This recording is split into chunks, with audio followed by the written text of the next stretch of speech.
All right, man. It's Monday night, man, and we are back. You know what time it is. It's the re-entry journey. My guest tonight, I don't know why I'm just telling about. I don't know why I didn't have him on sooner, because we always networking with each other. Like he should have been one of the first few guests, but I got him on now, man. Amazing story, amazing brother, amazing king, doing some amazing work out there in this re-entry field that we're in. Got an amazing story. I'd like to welcome you to our show, the brother, Mr. Ed Hennings. Man, how you doing tonight? Man, I'm great, man. Thanks for having me, man. I've been watching for a while, man, and like I said when we was just off air, man, just some things take time, man, and finally, we gonna connect and do this thing. Right. So, why don't you go ahead and tell the people, share your story with us. Okay, man. Let me start. June 11, 1996. I was arrested for a homicide.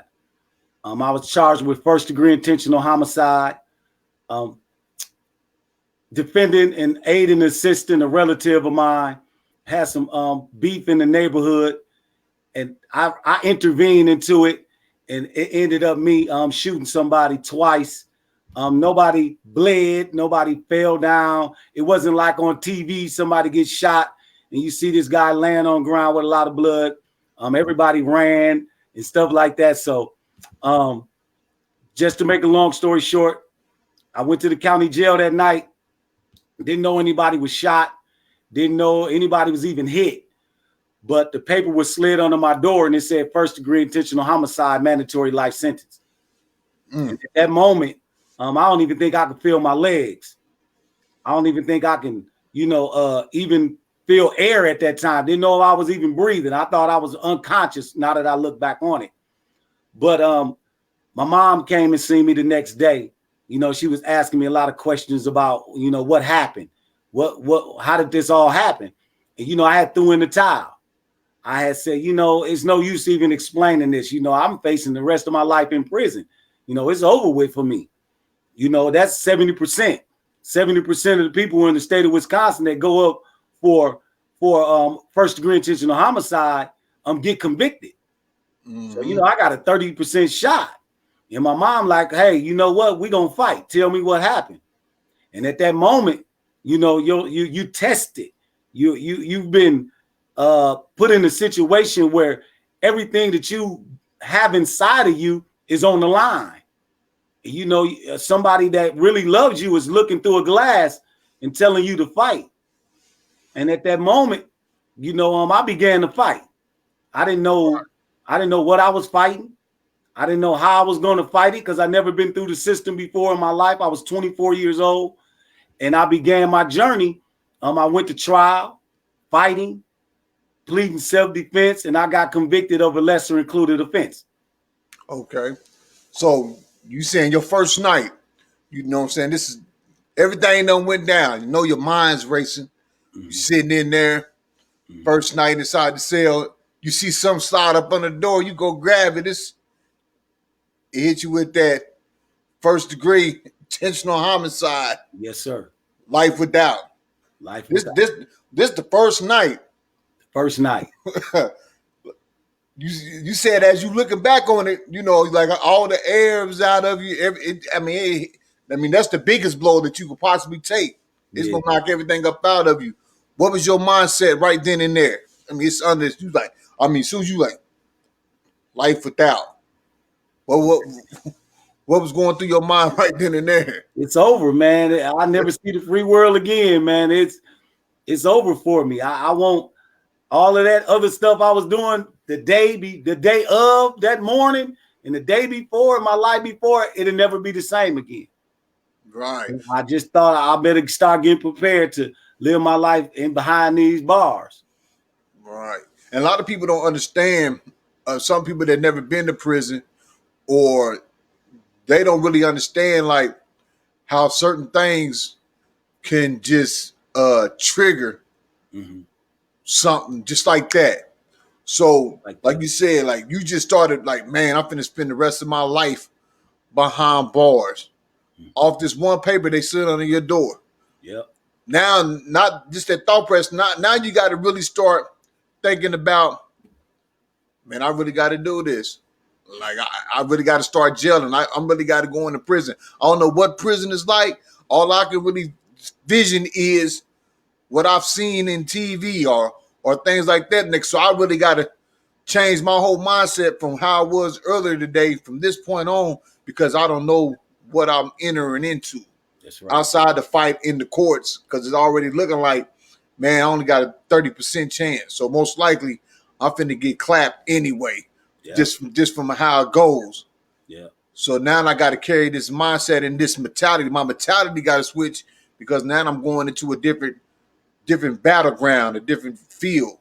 You know, not just the physicality of going to prison, but just the overall mental aspect and the mind games that you have to deal with fighting the case. So now that you're fighting the case, what was that like as far as your mentality? I started reading. You know, they had the law books on the pod you on the unit or whatnot. So I'm reading the law books and I'm starting to think to myself like, maybe I have a chance. Maybe not at getting all the way out, but just maybe I can get a lesser offense. So, you know, I'm talking to my attorney. We going back and forth. We discussing these type of possibilities and things like that. But once again, this is all new ground for me. This is basically experiment. You know, I'm experimenting with my life. I'm saying, hey, this is what I think. This is what I feel, you know, but I can always think back to the moment when the jury had to deliberate. You know, we going to trial. It was a 3-day trial, and the jury went in the back to deliberate, and they put me in a holding cell to wait on the jury to come back with their verdict. And, you know, I like to explain it to people that Dr. King had a dream, but me, I had a promise. I was in that holding cell and I was waiting and I was pacing back and forth. And I was thinking about all the opportunities that I had squandered in my life. I was thinking about all the times I told my mom and my grandmom and my parents what I was going to do and didn't do it. All the times that I told myself I was going to get out the game and didn't do it. All of these things was passing through my head, and the conclusion and the promise that I came to myself. Well, let me stop right there and tell you about the first promise that I ever made in my life was when that same uncle, that same relative that I was aiding and assisting that got me in this situation in the first place. He had a friend when I was like 8 or 9 years old. And him and that friend had left the house one day. We were all in the basement. Here in Wisconsin, we got basements. So they left out of the basement and they went somewhere. And my uncle came back alone. And he had told me his friend had just got murdered. And at that moment, I had made a promise. I made a promise to myself as an 8 or 9 year old child to say I wouldn't allow anybody to harm me. I'm not going to let anybody harm me. So when I made that promise, I think I carried that with me all of my life. Okay. I had made that promise that I wouldn't let anybody harm me. So I tell people, be careful about the promises, the agreements, the contracts you write with yourself at an early age. Because a lot of us write some contracts or make some promises to ourselves, and we don't know they can be so detrimental to us going forward in life. Right. So with that promise, it was like you was always on the edge. I was always on edge, half cocked, waiting like I'm not letting nobody do nothing to me. So it was a wonder that I thought about this the time I was waiting on that jury to deliberate. That really came to the surface and really became a clear picture for me, is that I had made this promise to myself at 8, 9 years old. Okay. So when you're thinking about that promise that you made for yourself and you realize like I'm always on the edge, did you feel like that you might have went off on the edge too fast on the particular situation that got you in the situation that you was in, waiting to get sentenced or waiting to get the verdict? Yeah, I think that a lot of times in my life I was already anticipating the worst, seeing ghosts. You know, you seen this play out so many times that even when it's not there, you already playing this image out. I seen such and such get shot. I seen such and such get shot. So all of these things is already feeding that promise, feeding right into that promise. So at this point, it was Cross Colors, Carl Kanai, the baggy clothes back in 1996. Right. It wasn't Right. the slim fit. So if a guy was reaching under his shirt or pulling up his pants, in my mind, that playing right into my promise. Oh, you trying to harm me. So that's what it was for me. But in that moment, I made the second promise to myself that I ever did. And that promise was, if I got a second chance, I wouldn't need a third. Ooh, that's right. So with that being said, the jury came back and I was convicted of a lesser offense of first-degree reckless homicide. Okay. Carried a maximum sentence of 40 years. So I went from facing life to facing 40. And so I know, and a lot of people know, but for those that might be tuning in that don't really understand why, like they saying, well, 40 years, that's still a lot of years. So what's the difference in that in life? Yeah. Explain what see, I know the difference. I get to see some sunlight. I got a possibility of seeing some daylight, some sunlight. That's right. You know what I'm saying?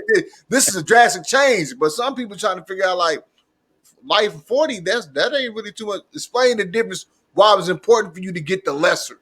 Okay, so life means the rest of your life. If I would have been found guilty of first-degree intentional homicide, I probably would have did at least 50 years, okay, before I got paroled out. But here in Wisconsin, you can start seeing the parole board after you do a quarter of your time. So I was sentenced to the maximum sentence of 40 years. First time offender, never been to prison. I got the max. I got 40 years. And I served 20 years of that 40. But after 10, I started seeing the parole board. So the first time I seen the parole board after serving 10 years, they gave me a 24-month deferment, which means I can go back. I got to go back and do 2 more years. Then I can come back and see the parole board again. Right. After that, they gave me an 18-month deferment. So I went back and did 18 more months. Came back, they gave me a 12. Went back and did another year. They gave me another 12 and another 12 and another 12. Then an 8, then an 8, then a 6, like that. So they walked me for another 10 years before I officially got out. And what was it like going back over and over? Like in Wisconsin, I call it deferment. In Missouri, we call it setback. Man, I got a 2-year setback. Okay. What was the thought process every time you was getting them setbacks, you was getting them deferments? Yeah, it's really tough. It's like going back to jail again each time, because your family is getting so excited. And everybody in the penitentiary, they already know, like, this is your first time. You're not going home on your first time. Not in Wisconsin, you're not. So you go up there, you happy to go, start this process of going to see the parole board, but your family don't understand that. They like, you going to see the parole board, you can come home. And like, not really. But to your family and your friends, they keep hearing 24, 18, 12, 12, 12. It's breaking them up, which in turn, the ripple effect is breaking you up to see them hurt every time. So right. it's a tough deal to have to go see that parole board over and over and over like that. It's really tough to convey that message to your people. Right. A lot of times, we've been locked up. We see a lot of guys that get in there, man, I'm ready to get out. I'm ready to get out. They get out, they come back. Oh, man, I'm ready to get out. They get out, they come back. Like with me, that's how I was. I was ready to get out. I get out, I catch another case, I'm locked back up. Get out, catch another case. A lot of people like, man, you've been out 2 or 3 times. I ain't even been out yet, man. What are you out there doing? Right. What did you do, or what was you doing while you was doing your time that was preparing you for your release? Whenever they decide to quit giving you these deferment, giving you these setbacks, and you got released, how was you preparing for your release? Okay, so let's go back to when I made that promise that if I got a second chance, I wouldn't need a third. So when I made that promise was not predicated upon when I was going to get out, or somebody was going to visit me, or I was going to get letters, or some girl was going to, be my pen pal and all that type of stuff. My promise was based upon me getting another chance. And with that being said, when things didn't go my way, I stuck to my promise. When things was going my way, I stuck to my promise. So even when I was getting the deferments back to back to back to over time, over 10 years, all in my head was stick to your promise. Keep building my thing is always building the confidence, building the belief in yourself as well as other individuals. So I spent that whole 20 years building my confidence, building my self-belief to know that I had what it takes to get out of here, get out of there, and make some things happen in my life. So I took Barber and Cosmetology. I took auto detailing. I took different opportunities to add some skill set to myself, to better myself every chance that I got. If it wasn't nothing but my work ethic, if my cellmate didn't want to get up and clean up the room in the mornings, I would get up and do it anyway. People would be like, man, your cellmate won't get up and clean up the room. All I know is I made a promise to better myself so I won't need a third shot. So I kept doing those type of things, cleaning up, reading books, bringing in some knowledge, as well as that grind set, just to make sure that, hey, this is not about him. This is about me. It's all about me. Let me focus on me. Because for the simple fact, the fact of the matter is, I spent a lot of my time taking care of family, taking care of relatives, taking care of friends, taking care of people in the hood. But now I spent all of my time and energy on me. So I didn't have to divide that up amongst everybody else. I spent 20 whole years, every ounce of me working on me. And and explain the importance of you spending all that time working on you. Man, that is so important. I like to say something to a lot of people that, hey man, you spent at least 13 years of your life believing in Santa Claus. Spend 5 minutes believing in yourself. So if you can, I spent 20 years, and every moment I got, whether it was on the basketball court, in the weight room, in the library, it was all about even the movies that I watched. I watched Ali. I watched John Q. I watched movies that really motivated me. I read articles about people that overcame the odds. I read about young ladies and young men that was faced with insurmountable odds. Their parents passed away and left them with 5 siblings, and they went on to be just super successful. And I just took those stories and I made them my own. And I said, you know what? One day I want my story to affect somebody the way these stories affect me. That's right. So now, you done had all of these deferment and setbacks. You finally get that one that gave you an out date. Yeah. What's your mindset like? What was that like? Man, hey, if you see me on social media, man, I say it's go time, man. So it was go time, man. I just knew I had been preparing like after the Detroit Pistons was beating on Michael Jordan for so many years, man. And it just prepared Mike. It prepared him to go on to win 6 titles. So like I said, I used those stories and I said, this is my time, man. It's the curtain about to go up. Dress rehearsal was over. It's time. It's showtime. It's time for me to get out here and everything that I've been building and working on, man, it's time to get to it. And I think Tuesday is the release day. And I already was on work release, which was like a halfway house here. Yeah. I did a year on work release. So I came home. I was released from prison on that Tuesday. I took my stuff home, seen my grandma, my mom and dad picked me up.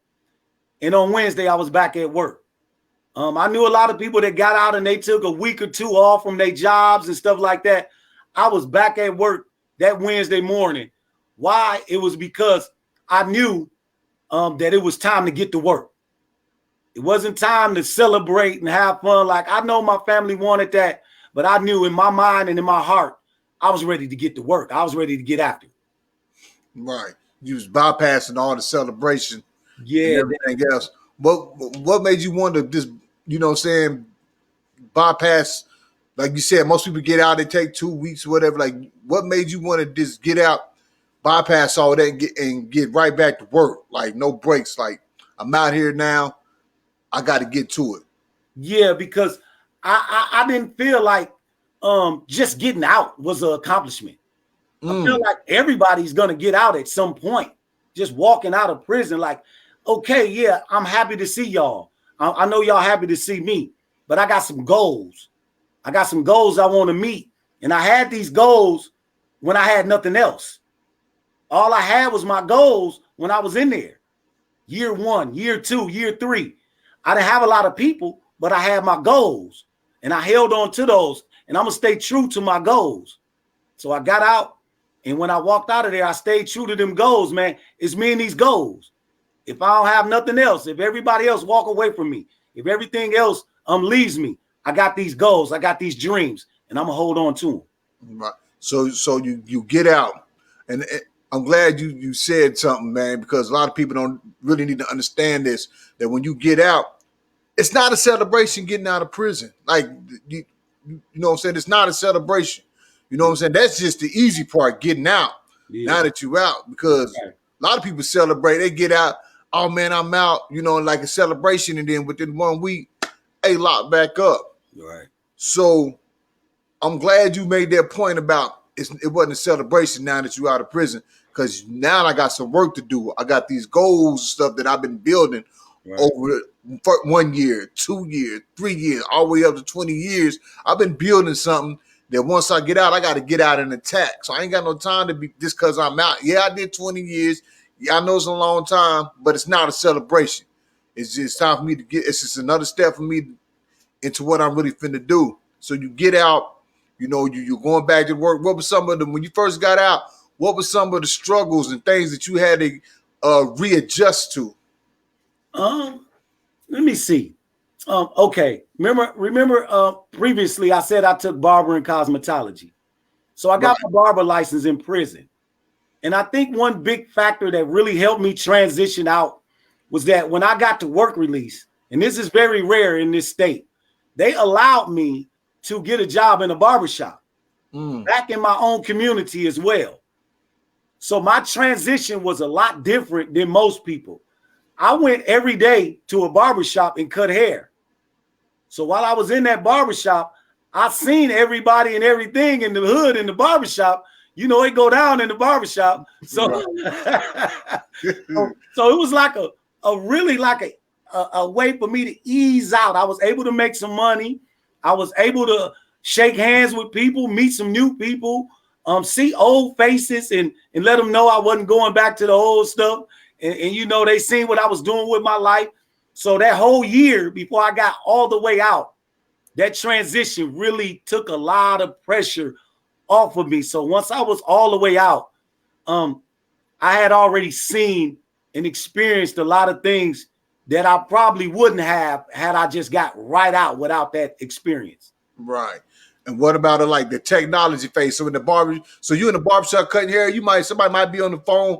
Boy, look at this thing on Instagram, or you know what I'm saying? Oh, but you see the video on YouTube. So you transitioning with everything, because everything, man, I didn't think about that. Like everything is in the barbershop. It's coming through the barbershop. From conversation to social media and everything. Like, so you're able to really see this and ask questions at the same time, which will help your transition. Yeah. So you get out, you know, you're in the barbershop, you transitioning real smooth. How did you start getting into the speaking field? Okay, it's been really organic. When I was in prison, I participated in like youth awareness programs and scare straight programs while I was in there. And it was funny that when I got to that same barbershop and started cutting hair, one day I was leaving to get back in the van to go back to jail, go back to prison. And the owner of the barbershop, he had some kids that he was mentoring. And they were all in the front of the barbershop talking. They were some teenagers. And as I was walking out the door, he said, "Hey, Ed, come here." So I stepped over. He said, "Man, before you get back in the van and go back, can you give a few words to my mentees right here?" It was like 15 to 20 of them, girls and boys. So I said, "Yeah, I got a minute." And I just started talking to them. I said, man, I'm going to get back in this van and go back to prison. And they was looking like, I said, yeah, man, this is my 19th year and change of being in prison. And you could tell their antennas went up. Mm-hmm. And I just started telling them like, hey, you know, you got this your shot, this your chance to make your changes if you need to make them. You know, let them know that you have everything it takes. You're smart, you're talented, you got skills. All I need you to do today is believe in yourself. And there it was.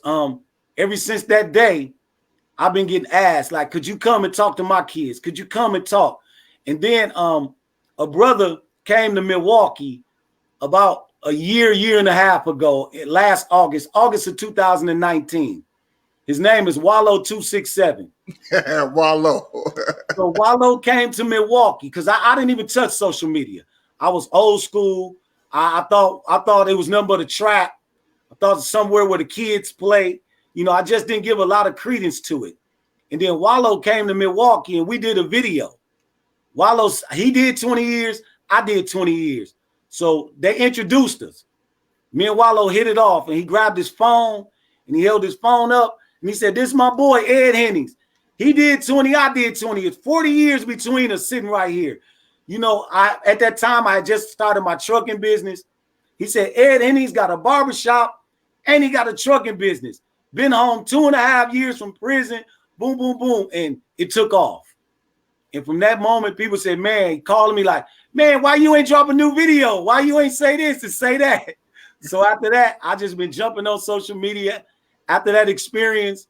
And I just been trying to give what I got in my heart and the knowledge that I applied to my life, walking out of there. And also while I was in there to say, hey, man, I put my pants on one leg at a time, just like you do.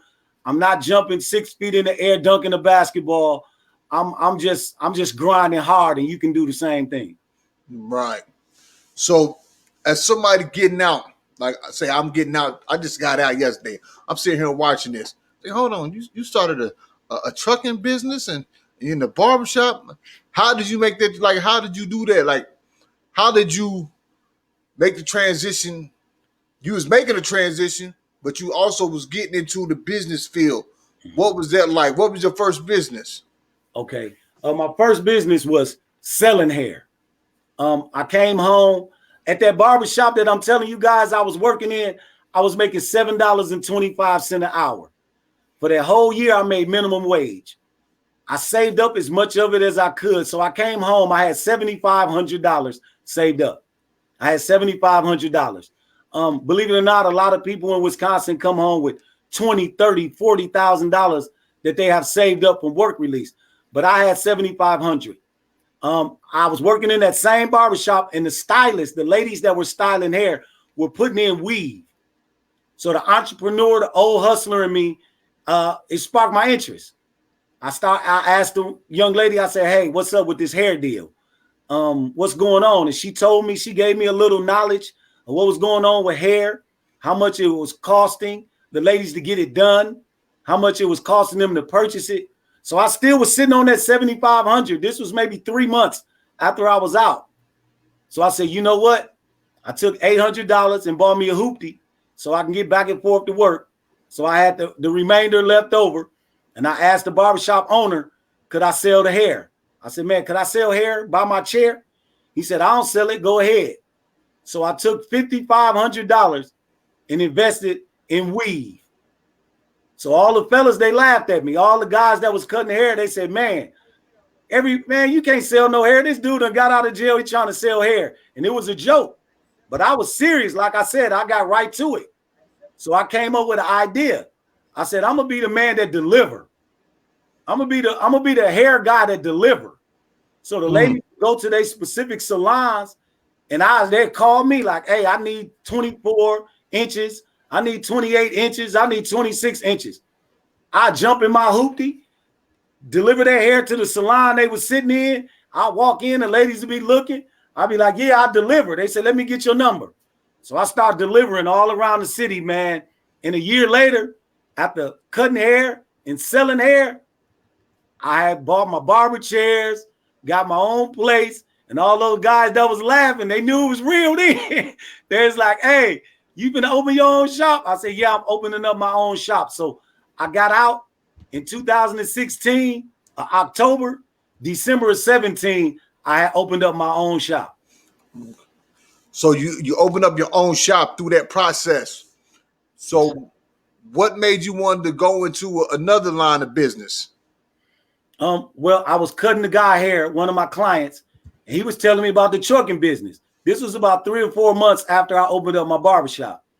And he was just telling me, like, man, I bought this truck. Man, and this truck is, man, I'm driving for different companies making this money. So I'm like, man, tell me a little bit more. So by the time he got done cutting, he had gave me some gems on the trucking business. And by the time he came back and got his hair cut, man, I had went and bought me a truck, had it sit in front of the shop. And I said, man, I got to get in the game. So I began to move on the truck. So I got me a contract driving, making furniture deliveries. And then I would go to the dock and load up my truck at 5, 6 in the morning, drive to 5, 6 in the evening, then go into my barbershop and cut hair to 10, 11 o'clock, 7 days a week. I did that 7 days a week for a year and a half. Before you know it, man, let's just say right now I got 5 trucks. Right. I don't drive any one of them anymore. But that first year and a half, I drove them 7 days a week and cut hair 7 days a week at night to get the business off the ground.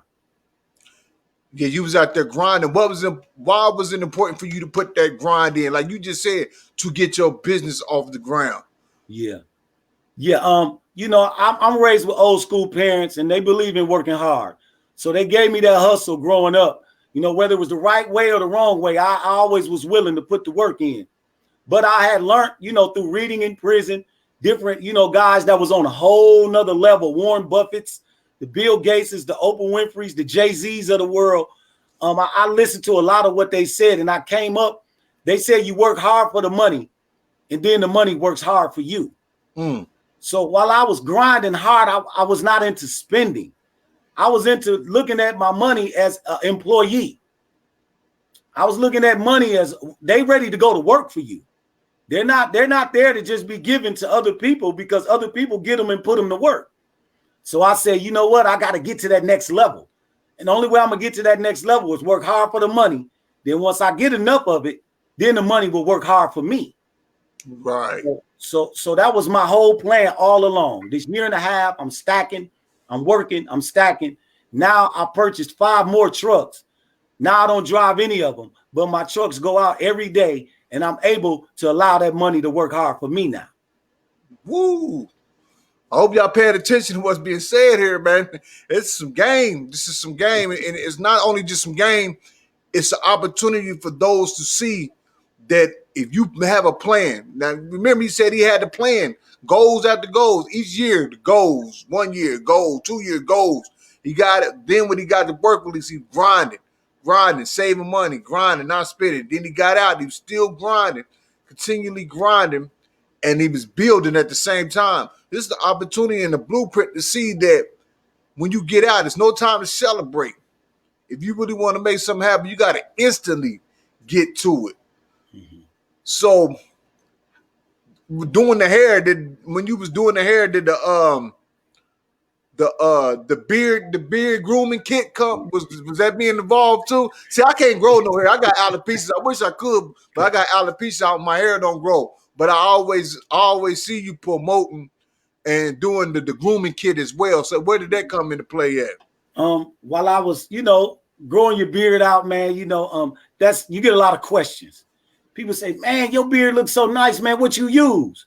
So I was using a certain product at the time when all these questions was coming in, but I only could get the product so often. I would try to get it and it'd be months. It'd be like, even my son growing his beard out, be like, Pops, I need some beard oil. I need some stuff on my beard. I'll be like, man, I can't get it. I don't know where he at. So I said, you know what? I took cosmetology. I know the different oils and the different fruits and all of that natural stuff that's good for your skin and for your beard. And I knew that's what I looked for in the oils that I was using. So when I said, you know what, it's time for me to come up with my own because I can't find this one. So at that point, I found it. I made my brand. And I just started pushing it, man, and people started liking it. I had a beard contest for the best beard in the city, to launch it and stuff like that. So it's been fun, man. It's been a fun thing to continue to build that out. It's still a work in progress, but definitely loving it and still putting the work in to build that out as well. Right. Oh man, I meant to wear it tonight too. I was told myself I'm gonna wear the shirt. I know I got one of your shirts. How did you get out into the doing the shirts? Change is the new hustle. Yeah, change is the new hustle. Once again, man, just linking up with another guy out of New Jersey. His name is I'm gonna put all the fellas' names out there as well as you too, my brother. Man, this king here. I got your shirt as well. Sean Hartwell. Yeah. F prison. Prison movement. So man, it was talking, man, and he just said change is the new hustle. And I was like, that's right, man. So I go with the Change Institute. And when he said change is the new hustle, it just went together. And I said, man, my brother, thank you for that. It's all love. And it's been making change ever since. Right. So people seeing they hearing right now, they hearing the barbershop, they hearing the grooming, they hearing the trucking, they hearing the t-shirts. What about explain your book? Yeah. Hold on, the hustle don't stop. I'm telling you, the man is a true grinder, man. This brother's a true grinder, true hustler, man. I'm talking about it. We can go to different levels on this. Explain the book. Talk about your book. Man, I wrote so when I got out, once again with the celebration, people was like, you should write a book. I'm like, I haven't did anything, So as I continued to build businesses, it started to, spark a lot more interest because they seeing your hustle. They seeing your grind. They know where you come from. I'm being transparent. They know I'm coming from prison. I've done 20 years. It's no secret. But I'm not allowing it to stop me. And they said, write a book now. And I was like, no, not yet. And then right next door to where I grew up at, my grandmom still lived there.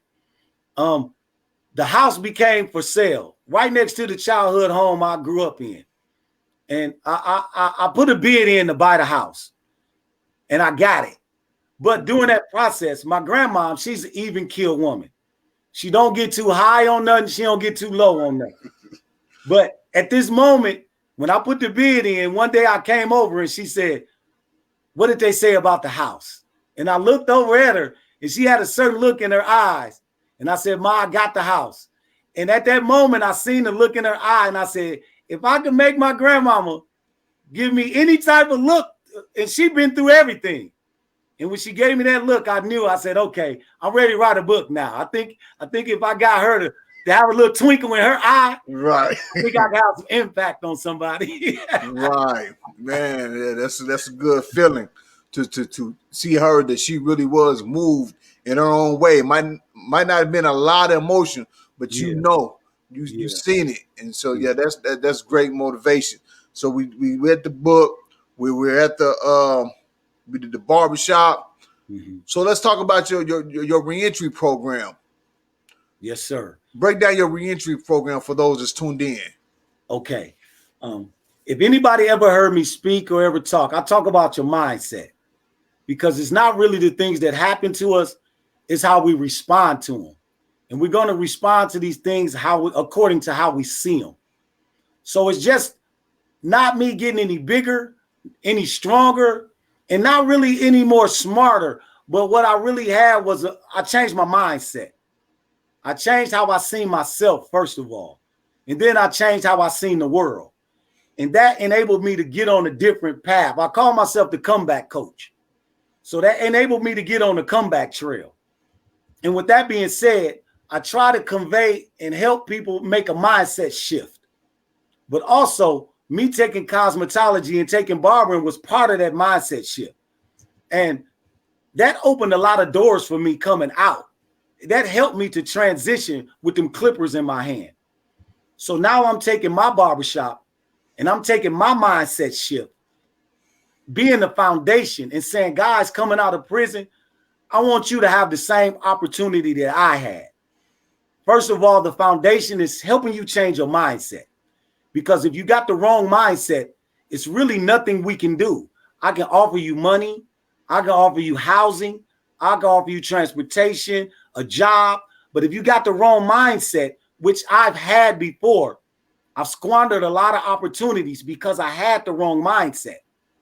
So if I could change your mindset, help you change your mindset, then I know you won't need that much help. You'll become self-reliant.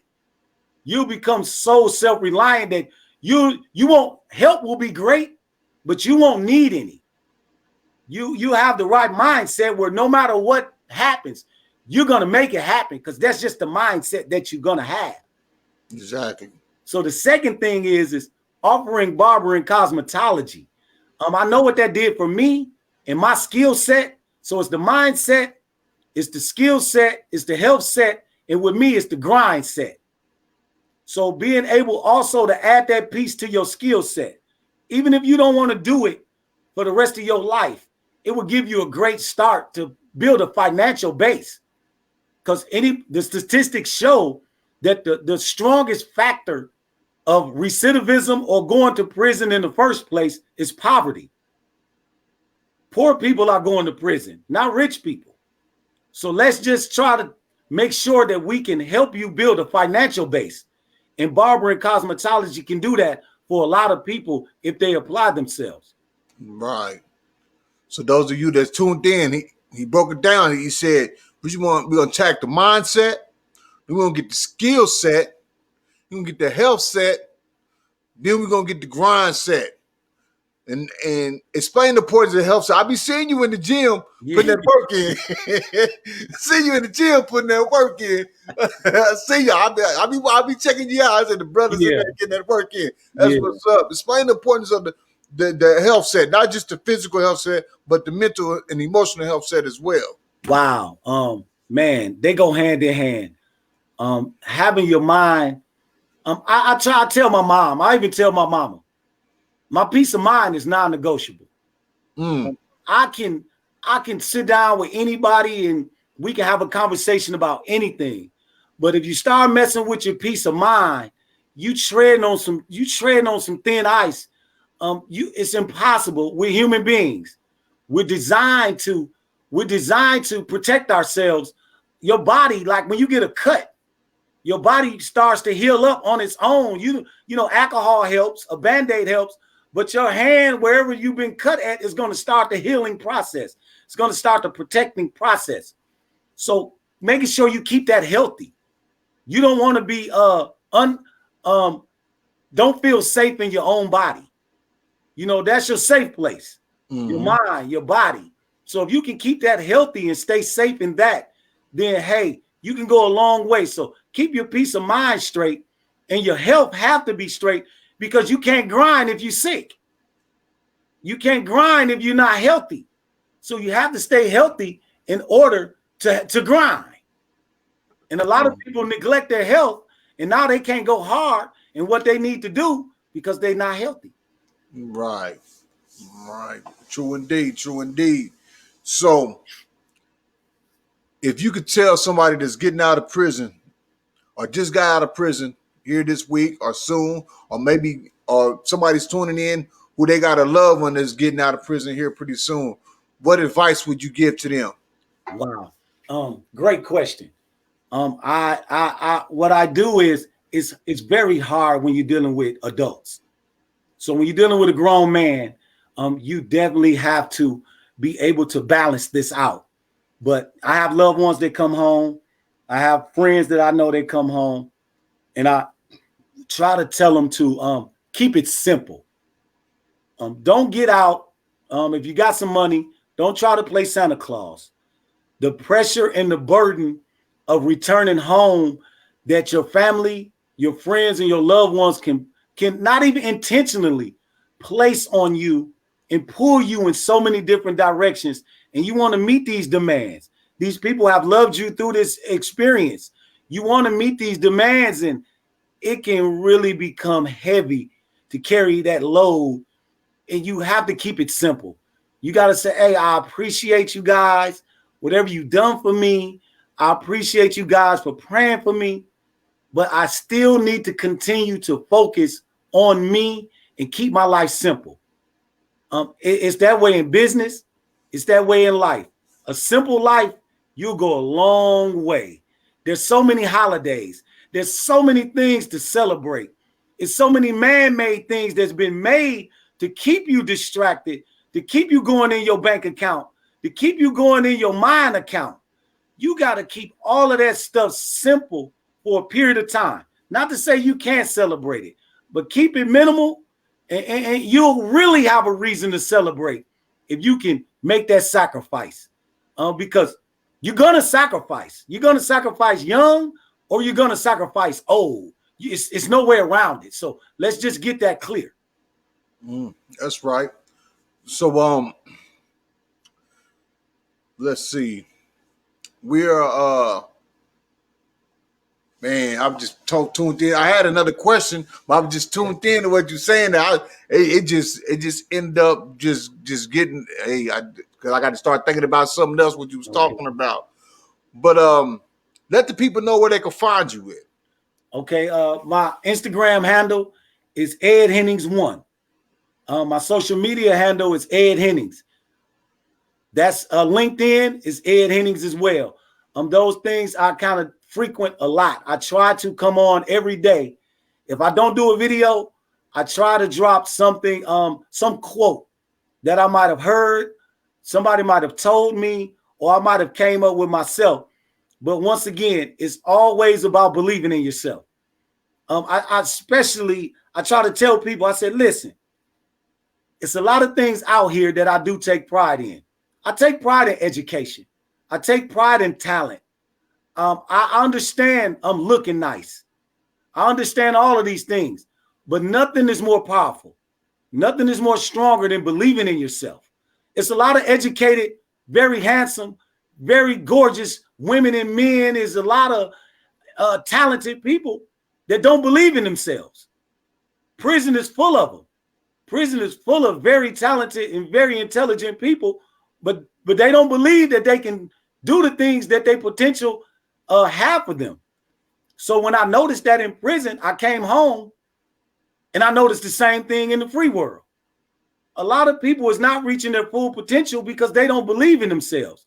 So my whole purpose and mission is to hammer home. You have what it takes. I promise you, you do. I'm not the smartest guy. I'm not the most talented guy. I'm getting things done because I believe that I can do it. And it's no different for anybody else. I got best friends that have one arm. It's not stopping them from doing nothing. Just believe me. Believe me when I tell you. If a slave who couldn't read or write, half of the things we use every day was invented by them, and they couldn't read or write.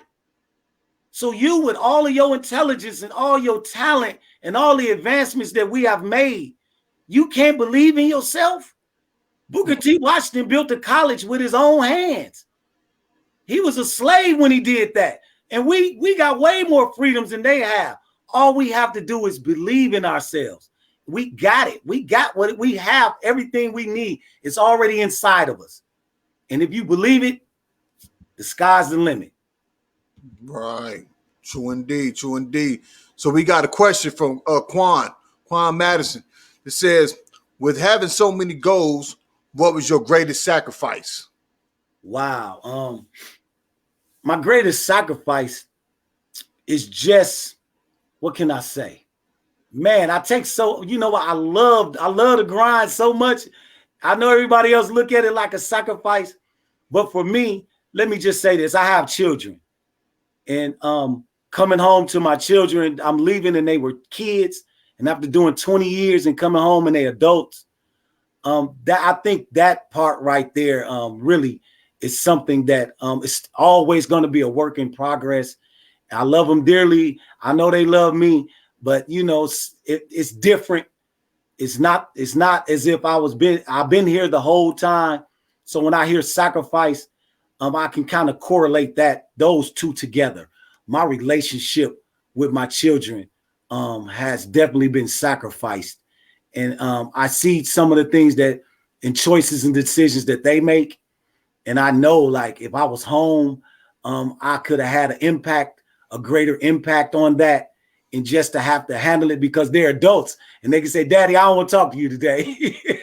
Man, I almost definitely can feel you on that. I think Yeah. I agree with that. That's part of that. That probably was my greatest sacrifice, getting out, grinding, and all. You know, like you said, you did the time, and they was little. Now you home. They're adults, Yeah. and you know you seen them move a certain way, or you see them do things. You like, man, if I would have been out of here, Yeah. it'd have been different. And now you out here, you trying to get back to on your grind, Yeah. and so now you really have to sacrifice that some time and connection with them because everybody's building and That's everybody's and they're going through their life as well, and they Yeah. trying to figure it out on their own, like Yeah. you said. And now they're at the point where it ain't like you say, man, sit down and listen to me. Right. Like, nah, I catch you when I'm, when I find some time. I want my own time. When I find some time, then I get with you. You know, Most definitely. Yes, I most definitely feel you on that. Yeah. We have another question. Shayna says, what an inspirational rise. What is next for you in terms of continuing to build your legacy? Man, I'm flying out. I'm from Milwaukee. I'm on a speakers tour starting Thursday. I'll be flying out to different cities, but the first city that I'll be hitting with the Art of Transparency tour is Memphis, Tennessee. So I'll be in Memphis doing some speaking, doing some community work. We're gonna hit some shelters. We're gonna talk to some young ladies that have been through some things and try to uplift them and get them to know that they have what it takes. So what's next for me is to continue to serve and help solve. That's it for me. That was my promise. That's what I want in my life. This is what I wanted my life to look like. When I seen those stories that inspired me and had me raise my standards and develop some goals in life higher than what I had before, I wanted to mimic that. I wanted my life to mirror that. So continue to go in that direction into just like Dr. King's dream. Hopefully one day after I'm gone, they could talk about Ed Hennings' promise. There you go. There you go. So how can they get the book or the shirt? Okay, the books and the shirts is at edhennings.com. You can go on edhennings.com, see what I've been up to, see what I've been doing, as well as take a look at the book, which is in all 37 institutions inside the Wisconsin Department of Corrections. They purchased it twice. They bought 37 when I first brought it out after they read it, and then just last week they bought another 37. So it's been doing well here with the fellas. And edhennings.com. Like I said, I have t-shirts. I have more footage when I go to Memphis, Mobile, Alabama, St. Louis, Chicago. We're going to do it all. And hopefully I have it all on the website and on social media so you guys can go on this comeback trail with me. Right. I'm going to have to see when that St. Louis date is. I'm in Missouri. I'm on the other side, but St. Louis ain't too far. It's going to take a few hours, but yeah, it ain't too far. So I'm going to have to see when that St. Louis date is. So I might end up pulling up on you. You go to Sykeston? I'm far from Sykeston, but okay. So my fiance, she kind of grew up in that area too, so she's familiar with that area as well. So okay, is you gonna be in Sykeston too? I mean, I lived in Memphis for a while. So so you right there, right? Yeah, you right there. You grew up in Memphis, Sykeston, I know a lot of guys from Sykeston that went over to Memphis. They always be talking. I was locked up with the Boot Hill. We call them the Boot Hill boys. We was locked up. I was locked up in the state. When I was locked up in the state, I was cool with a lot of guys from Sykeston and in that area, Charleston, and down in that area. And they always talking about, yeah, man, we going on over to Memphis. And I'm like, I didn't realize I was that close to Memphis. I'm like, yeah, it's right there. No doubt. No doubt. So I really appreciate you coming on, man. Like I said, I don't know why I didn't reach out sooner, but everything has its own time. Everybody enjoyed you. Some comments in here that they really enjoyed this. They saying some things. They really loving your story. Man, I appreciate you. I appreciate the work that you're doing. I appreciate the knowledge that you're dropping every day, the work outside, and how you continue to grow. I'm gonna give you your flowers now. That's what we need to start doing, giving everybody their flowers now instead of waiting to the end. So I most definitely salute you and giving you your flyers. Once again, I appreciate you coming on. Is there any final words that you would like to say to those that's tuning in? Man, first of all, I want to thank you for having me on. I appreciate everything you do as well, man. You got the podcast. You giving us a voice.